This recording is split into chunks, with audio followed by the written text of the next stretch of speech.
a little bit, but I mean, with only 4 cups, I mean, you really have to be acquiring as many points as possible. And it's like you kind of said, Rich, for Golden Guardians, with some of the gushing wound changes, potentially the future is a little bit more, uncertain for them at this point. But a great tournament performance from them so far. Golden Guardians really coming in with a lot of pressure in this match, and let's see if they can find opportunities here against Method Orange. Nice shackle on the Abomination, just instantly negating Mez's cooldown by WizK. Absters pulls back very far in the starting area, gets Death Gripped into a triple stun. Beautiful setup by Sam.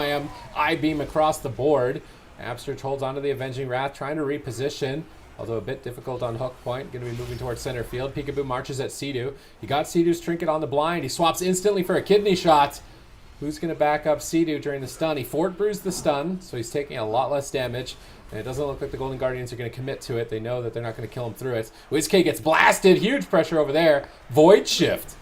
The first big cooldown out of the way. Mez suddenly taking a huge amount of damage. Anti-magic shield forced from him. Remember, the Golden Guardians, they're wearing full gushing. They're maxed out for damage, but that also means they take a lot of damage. Sam gets swapped to in the bomb, has to trinket. They overlap the life cocoon. Sea-Doo goes for the way of the crane here, trying to push for a kill onto WizK. He gets stunned off by Peekaboo. Swapped over to now by the entire team. He's got no life cocoon. He ports.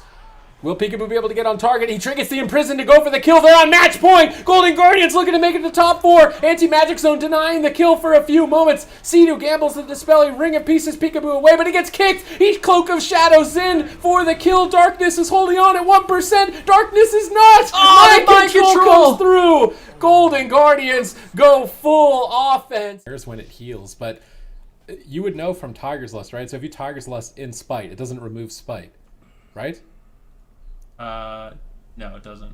So it works like Tiger's Lust. Maybe Tiger's Lust does actually remove 1 stack?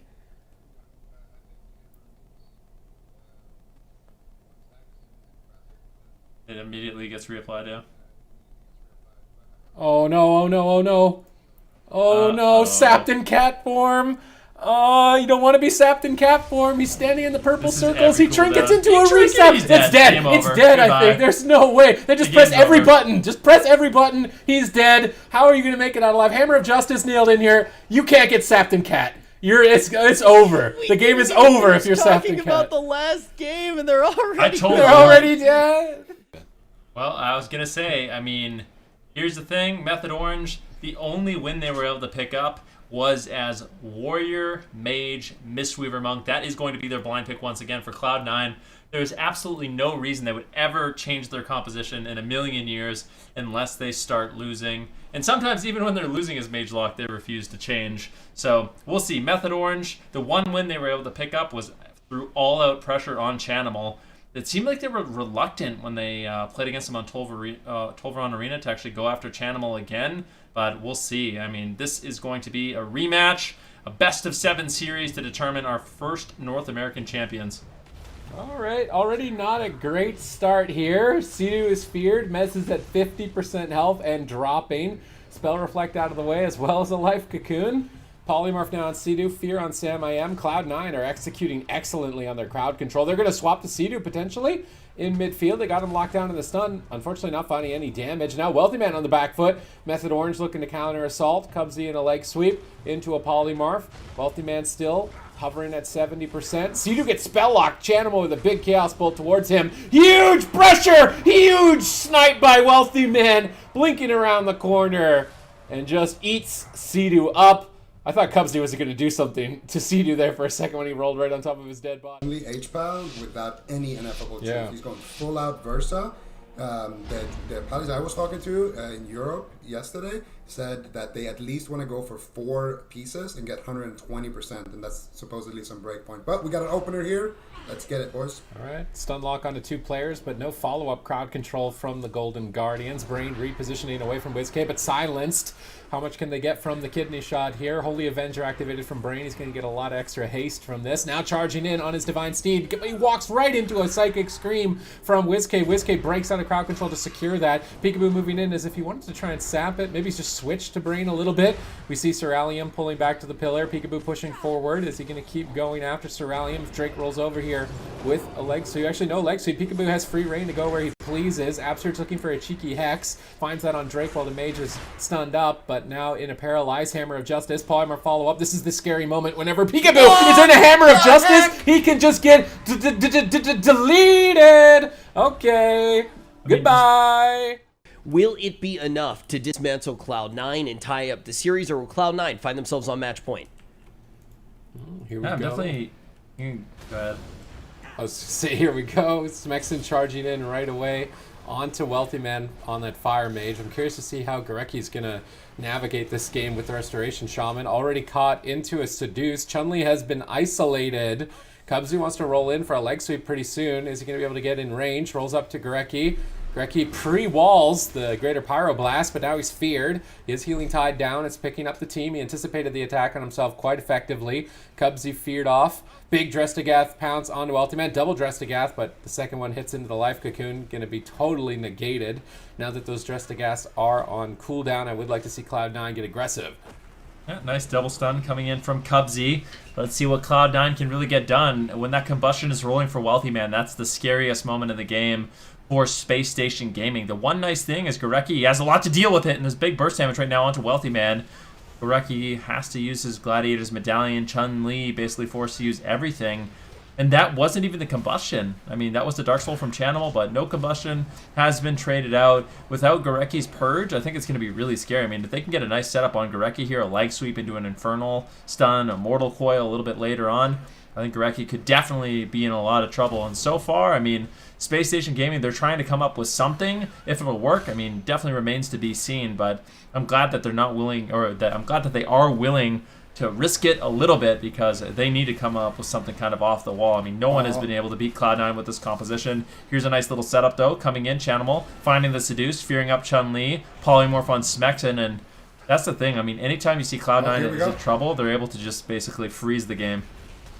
Here we go. Massive swap here onto Goreki. That's going to be lights out for him.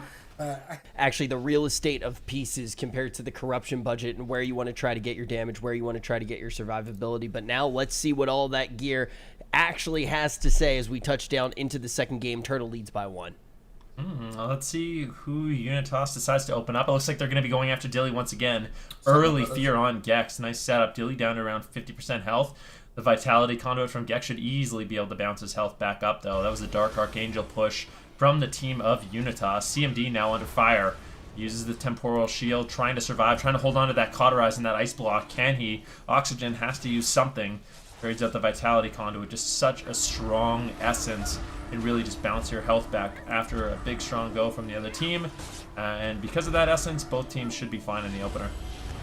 All right, both teams recover through the initial exchange. Gex is behind on mana, but a freezing trap on Oxygen could turn this game on its head almost immediately. Oxygen just spamming mind control. Cyfoxy being pulled away. Dilly jumps over to interrupt the mind control and get his Feral back into the fight. He fakes out the premonition. He snipes out the freezing trap. They're pushing towards CMD, but Dilly gets intercepted by Aiden. It's all Cyfoxy. Can Cyfoxy force the Cauterize? He can. This is a ferocious Feral Druid you don't want to mess with. Now bashing the healer, pushing for the block, and he's not going to block. Cyfoxy hard carrying there at the end of the game. Dilly was doing his best to make his way to the target, but this would be a suitable resting place for Method Orange, as it is a cemetery. We're on match point. Rudimentary be able to root out their opponents here. We'll find out momentarily.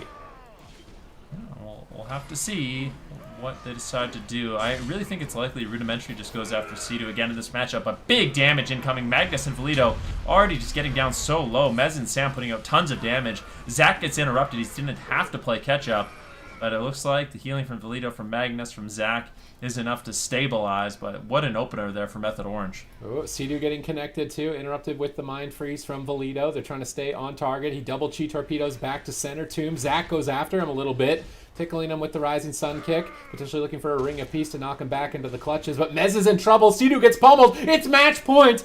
Mez anti-magic shields. Death strikes back into the game. Now C2 gets swapped too. 6 swaps from Rudimentary. C2 gets gripped on his roll. He's out of range of his port, I believe. He needs to desperately get back in range of it as soon as possible, but they're killing Magnus just outright with pure brute force. Zach gets out of the paralyze, gets the Life Cocoon, Sea-Doo now ports back to the tombstone. Zach gets stunned up. We see Method Orange switching to the healer on rudimentary. Asphyxiate out. Big pressure. No life cocoon. Popping that Fort Brew. Trying to be enough to survive. Will it be? There's multiple interrupts. He pops the T, but immediately it's over and he's interrupted. Gripped back into their clutches, and this is likely to be a healer race on match point. Which healer can survive the onslaught? I mean, that really is the question. Sea-Doo gets gripped back. He's in midfield. He ports away. Beautiful transcendence. Sea-Doo tops off. Zach still in so much trouble. He doesn't have the same luxury. It is really difficult for him to get away from Sam-I-Am. Zach gets imprisoned. He's going to eat another mana rift. His mana is not looking good. Already down to around 25%, but his health is even lower, and he gets absolutely deleted. Nicely done there by Method Orange.